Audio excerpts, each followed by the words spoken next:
نحمدہ ونصلی ونسلم علی رسول النبی الکریم۔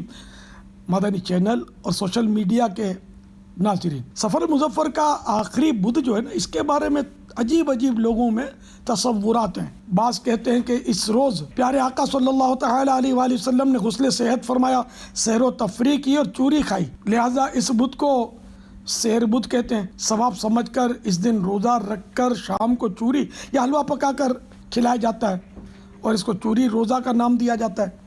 اس دن کے شر سے بچنے کے لیے دور دراز کی تفریح گاہوں اور سمندر کے کناروں پر بھی جایا جاتا ہے۔ بعض لوگ اس دن بہت زیادہ خوشی مناتے اور تہوار کی سی حیثیت دیتے، نہاتے دھوتے، عمدہ قسم کے کھانے پکاتے اور چھولے ابال کر تقسیم کرتے ہیں، جبکہ بعض لوگ خیرات کرتے، خوشی نہیں مناتے ہیں مگر خیرات کرتے ہیں۔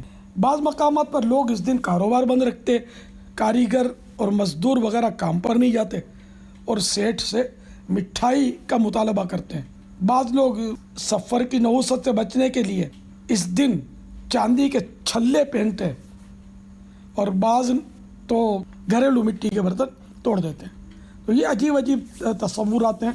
میرے آقا اعلیٰ حضرت رحمۃ اللہ تعالیٰ علیہ فتح رضوی میں فرماتے ہیں کہ آخری بدھ کے روز غسل صحت تو نہیں، بلکہ اس روز معاذ اللہ مرض نے شدت اختیار فرمائی تھی۔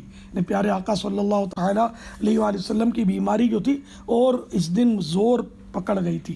اللہ تعالیٰ ہمارے آقا صلی اللہ تعالیٰ علیہ وآلہ وسلم کے صدقے ہمیں اس طرح کے غلط فہمیوں سے بچائے، اور جو لوگ اس طرح کے غلط باتیں کرتے ہیں ان کو بھی اس سے باز رہنا چاہیے۔ جو علماء کرام فرمائیں صرف ان باتوں کو ماننا چاہیے، سنی سنائی باتوں میں نہیں آنا چاہیے۔